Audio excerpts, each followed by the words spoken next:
Ladies and gentlemen, welcome to the main event. Introducing Carissa Green Industries. Let's get ready to launch! Today, we're joined by Dominc Vogel.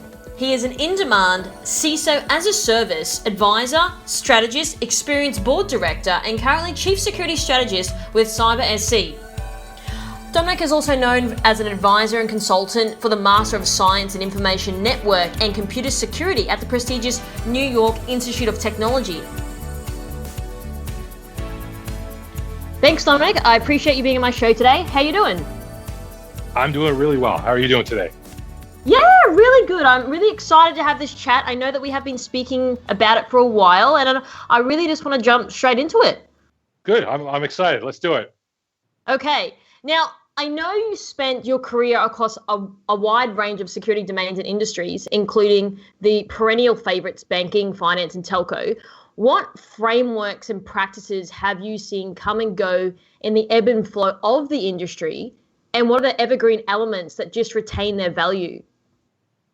That's a really good question. You know, over the past decade plus of my career, it's been really interesting seeing the. I was in primarily back in my corporate day. I was in fairly regulated spaces, so there tended to be more adoption of like your ISOs have stood the test of time, COBIT. A lot of those traditional risk frameworks have really stood the test of time. But what I've seen more recently is this move towards things that are a little more flexible and a little less open for interpretation. Things like ISO, there's a lot of wiggle room in there, and there's a lot of it's hard to interpret some stuff. So with the recent advent of NIST, the CSF, the cybersecurity framework, I've seen more of a push towards that. In some of the regulated spaces, just because I think it's easier to adopt, it's more straightforward, and you're able to use it with conversations with business executives on a much easier level. Absolutely. And when you say conversations with business executives, do you think that helps make it easier for them to understand, for them to interpret, because they don't have a technical background?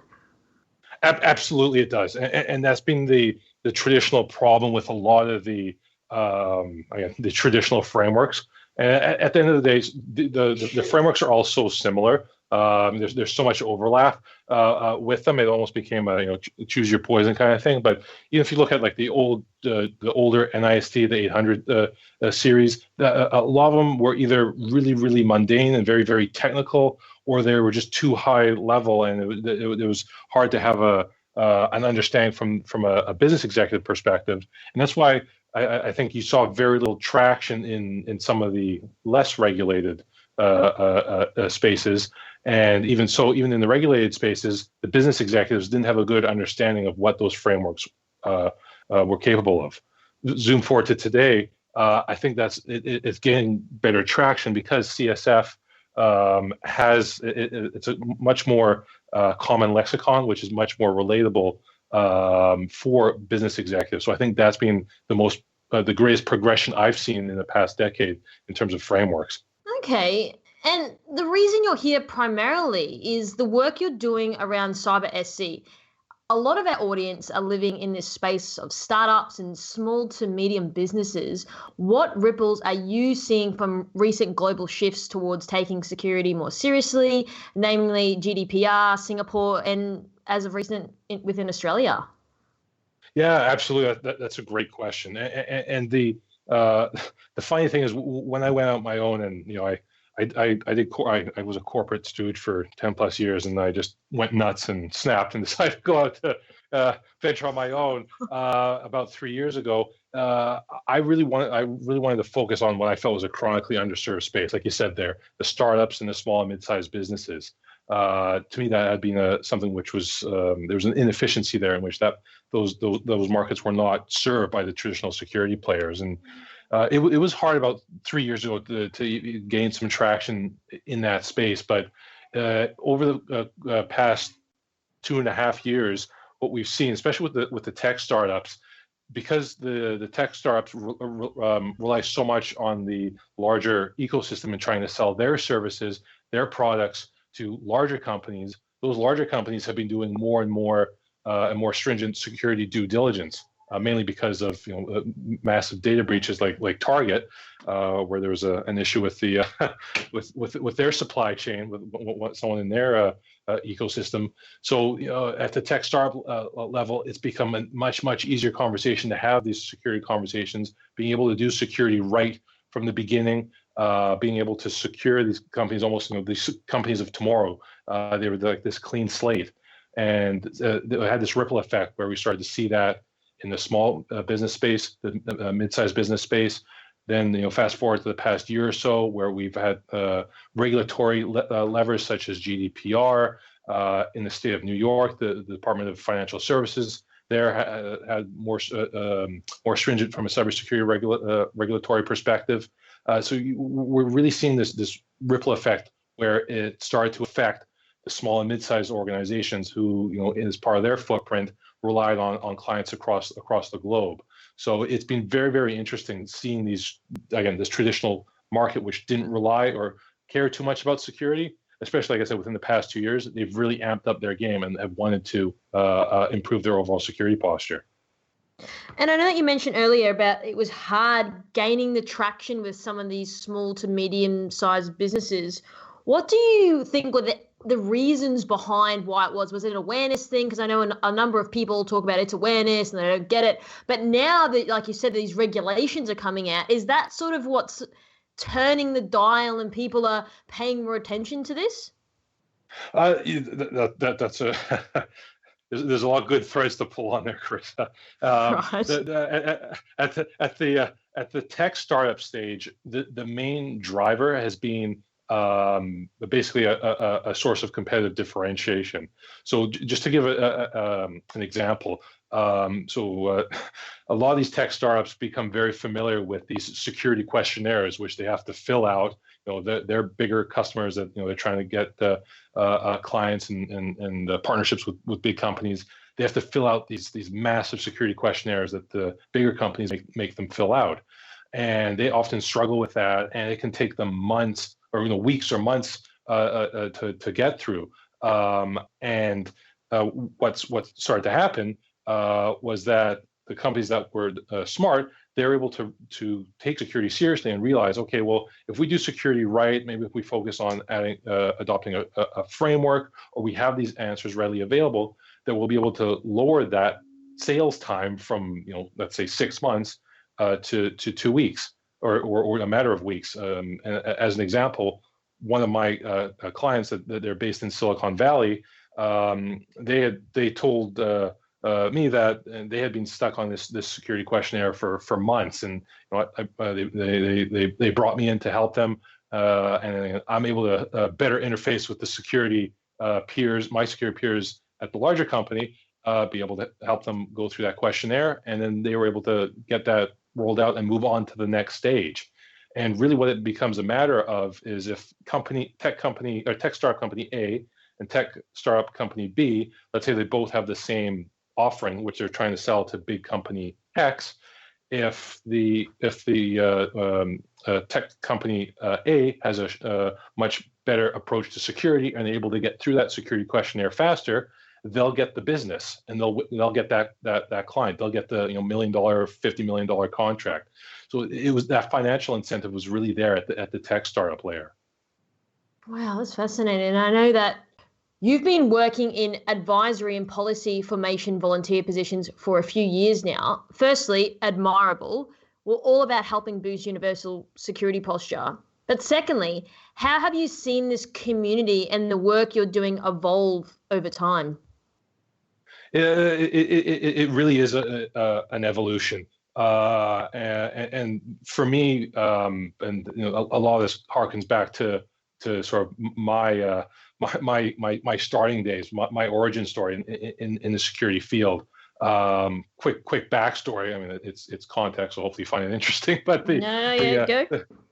The context is when I left university, or even when I entered university, I knew I wanted to do cybersecurity, and cybersecurity was still very very nascent, and there weren't many junior positions for people coming out, and I was hellbent on that. And at the time, it was very, very difficult to get in. The to get a junior position, to find a mentor. There was no one who was willing to take a chance on me. There's no one I would struggle to find a mentorship, and it became very frustrating because to me it looked like an industry that was ruled by angry middle-aged white guys. And fast forward 10 plus years, there's still some truth to that, but something which is near and dear to me is just because of my LinkedIn presence, I get so many students who reach out to me, or even people who are in their mid 40s or 50s, and they're looking to change career fields and looking to get into cybersecurity.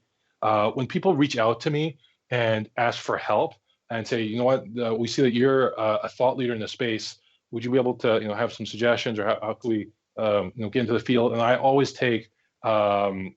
If they're locally, I love meeting with them personally, being able to offer that mentorship to them, because it's something which is still really lacking in the field, and something which is, like I said, is very passionate to me, is that there's still a lack of overall diversity. And again, not just gender diversity, but there's a lack of thought diversity, because so many of the traditional security roles are from people who come up through the IT ranks.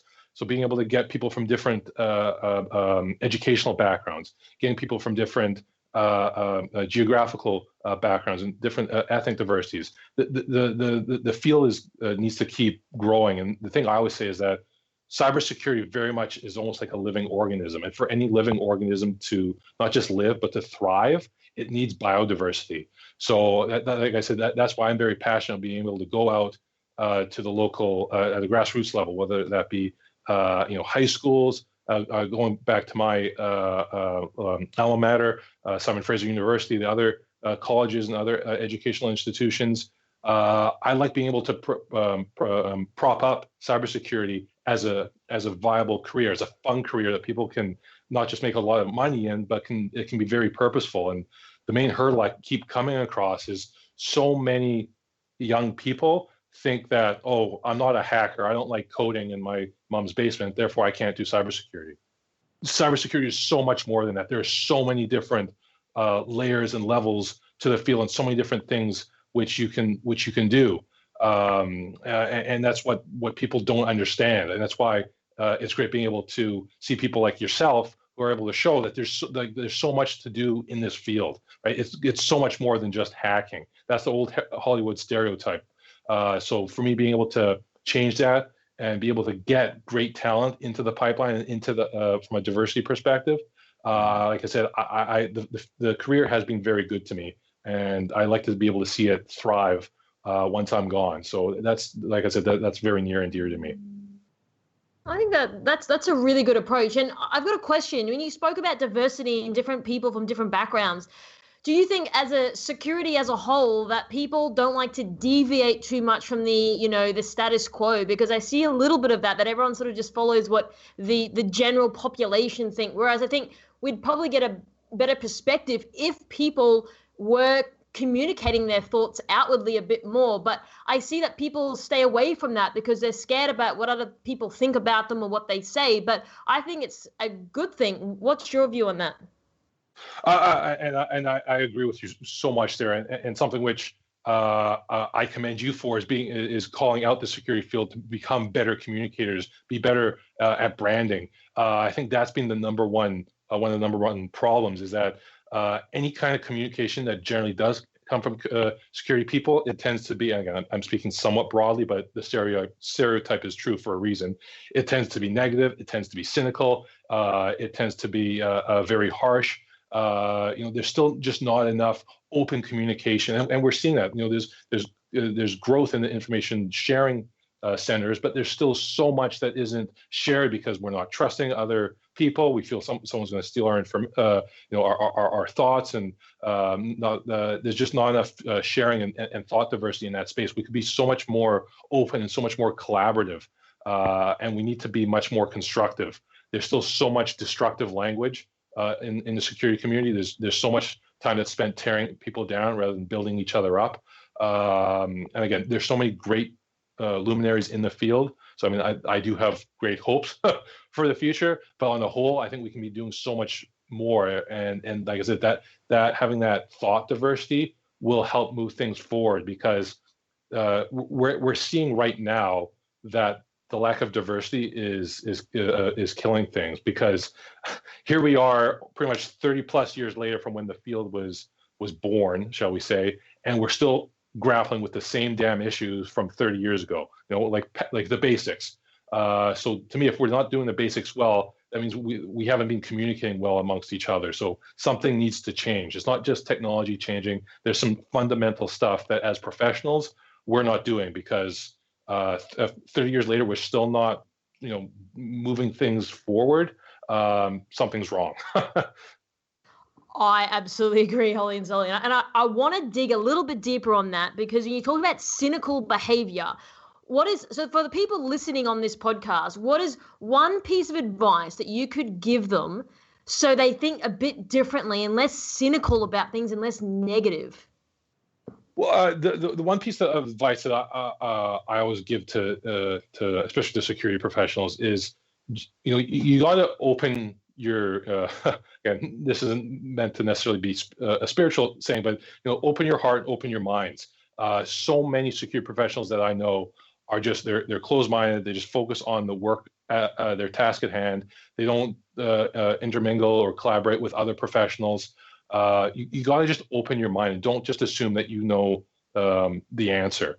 It's okay to ask for help. It's okay to see things from a collaborative perspective. And I know it's hard for a lot of people in the security field, because a lot of people in the security field just aren't trusting by nature. But you need to trust one another. People, when they reach out to you, aren't necessarily just trying to get a quick lesson from you. Don't assume the worst in people. Assume the best.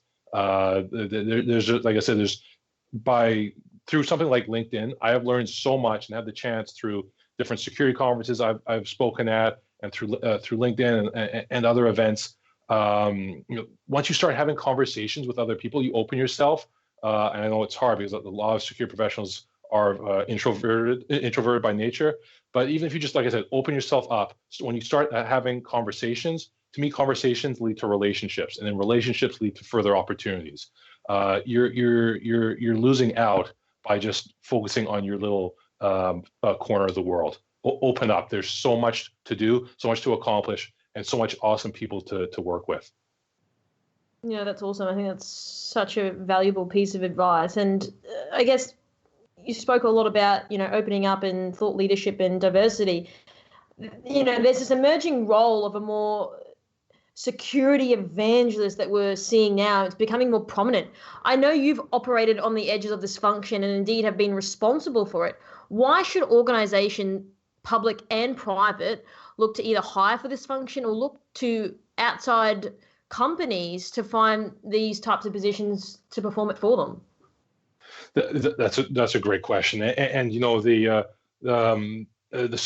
being able to embrace that security evangelization role, that's often incumbent on a CISO or CISO type role, and in some of the more regulated spaces, again, it sort of depends on the nature of the sector. Some of those more regulated spaces, they may not necessarily need some of that evangelization, but other ones on the peripheral, and especially in the spaces that I'm playing in, being the tech startups and the small and mid-sized businesses, they like I said, they very much need that evangelization to understand, again, lack of a better term, the security gospel, and be able to embrace that and realize that in this day and age, the fact we're talking about a completely interconnected global world, a completely interconnected global ecosystem, that you need to have cybersecurity baked into your organization.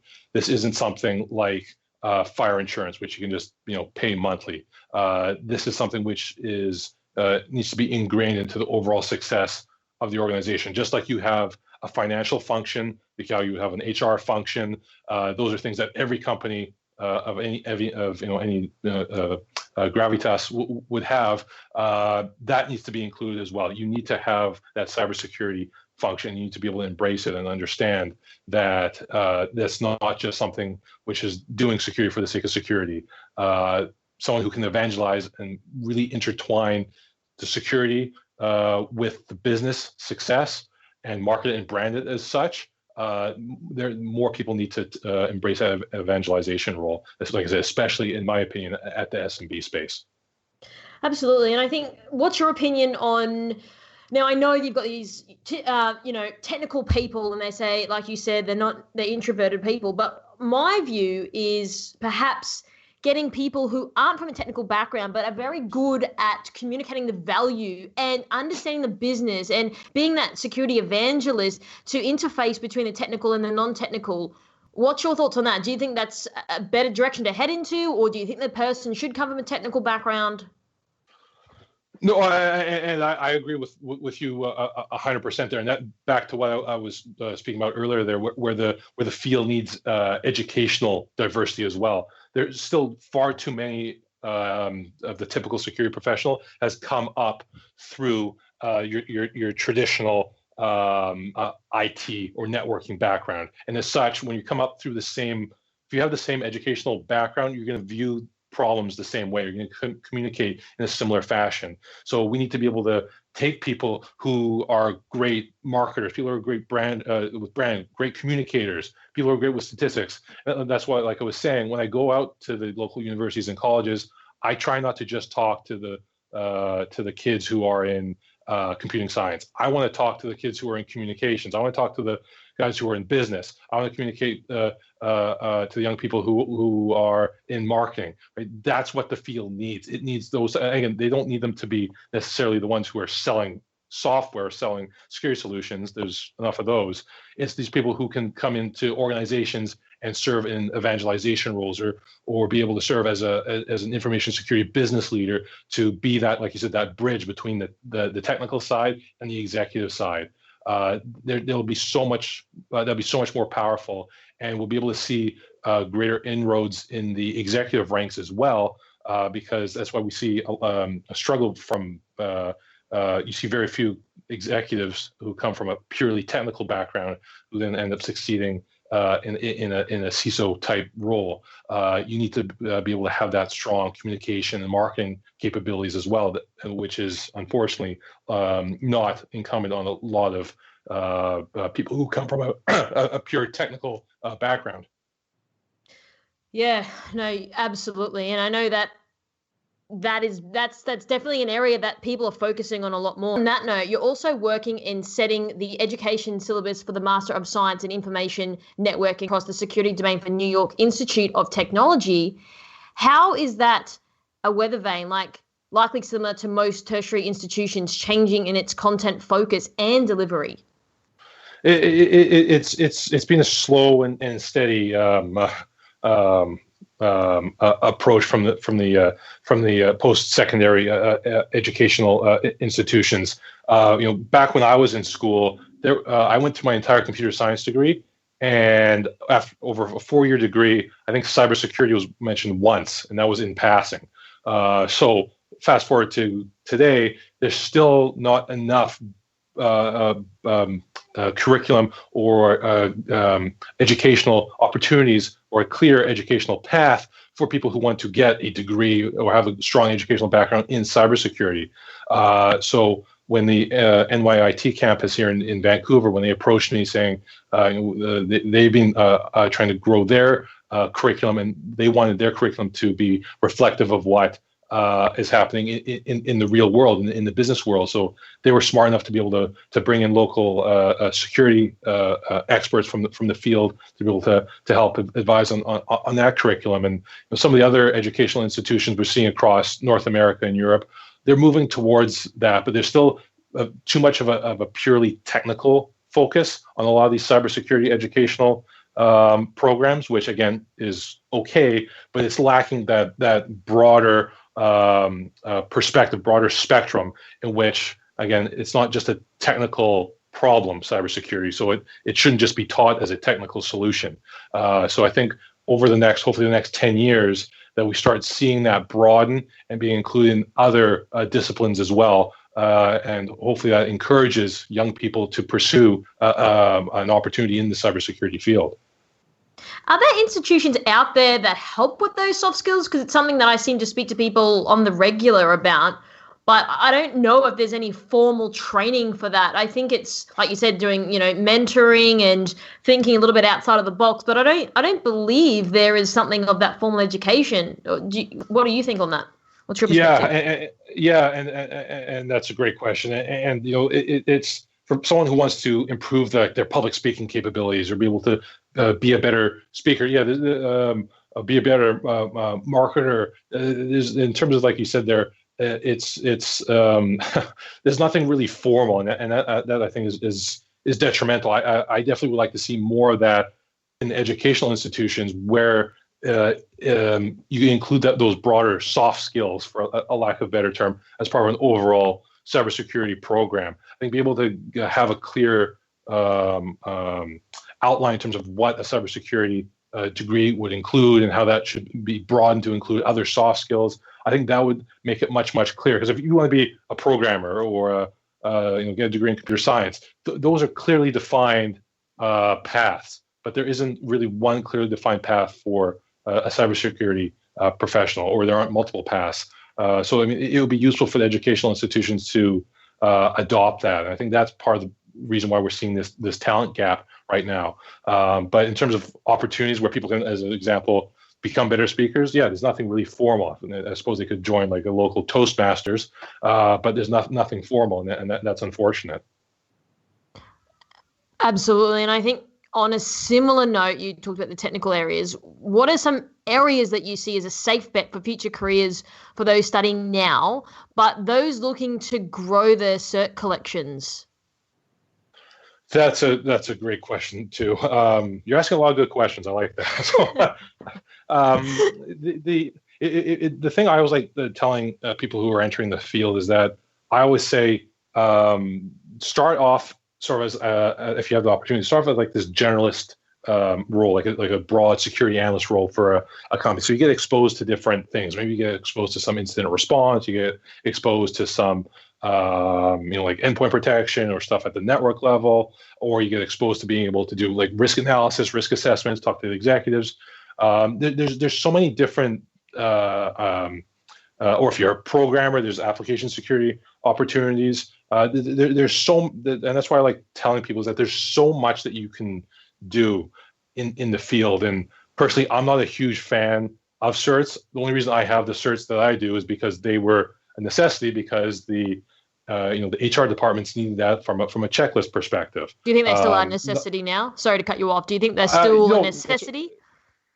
To move in the corporate world, unfortunately, they are. Again, they do play a useful role, but I have to me it needs to be a broader understanding in which just because someone doesn't have a certain certification doesn't mean they're not qualified. There are so many. To me, it needs to come down to experience. The fact that they blindly use that as a litmus test, I find be very frustrating, because there are people who have that certification and may have less experience, and compared to someone who has a lot of experience and doesn't have that certification, that doesn't mean the person who has a cert would be a better security analyst or security architect. And right now, the fact that that's used as the baseline litmus test, I think is very misleading and very false. And it leads to people who shouldn't be in certain senior positions end up being in those positions. And again, not to crap on people who have a lot of certs. If you like certs, you like learning, you need to be someone who's continuously learning in the field. If you need to thrive in the field. So I'm not trying to crap on that, but don't, at least my personal perspective, when someone hands me a business card and they're listing like a dozen certs, I tear up that business card, because that tends to be someone who's very egotistical and is just focused on certs. There's, like I said, there's so much more to being a security professional than listing, here's a dozen certificates or 24 certificates that I have. That again is coming from a purely technical driven perspective. There's so much more of that human element that needs to come into play. So like I said, the thing I always recommend to people, what if they're going to pursue something in security, I always say try to expose yourself to as much as possible in the field. There's so much that you can do, and then go with where your passion is. For at least the foreseeable future, this is a field where you shouldn't have too much difficulty finding work. The hardest bit right now is getting into the field. Yeah, that's true. And I think when you meet with people, I guess a lot of that comes down to EQ, because when you meet with someone, you can say, hey, this guy's switched on, he's onto it, rather than, saying, oh, I've got all these certifications. I think you can detect that by talking to someone and understanding how their mind thinks and how they approach problems. And I think that that's a very good approach for anything, and to not be persuaded by that as well. Absolutely. Dominic, you shared some great points today, and I think our listeners would have caught some of the great truth bombs that you've shared with us. How can they find you or connect with you? I love when people reach out to me. I really, really do. So, and I love my social media channel. So people can reach out to me on LinkedIn. Just look up my name, Dominic Vogel, Dominic, and then Vogel. I'm on Twitter @Dom Vogel, or you can email me dvogel@cyber.sc. And I always tell people, please reach out. The highlight of my day is when I meet someone new and have a new conversation with someone I've never talked to before. So please, to your listeners, please reach out anytime. I love chatting with people. Thank you, Carissa. That was freaking awesome. Let's do it again real soon. Please. Be awesome. Bye. Thanks again. Cheers. Bye. See you. Thanks for tuning in. We're looking forward to bringing you frequent snippets of what's happening in the security and emerging tech industries. If you think there's someone I should be speaking with, even if it's you, reach out to media@carissabrianindustries.com and we'll try to make it happen.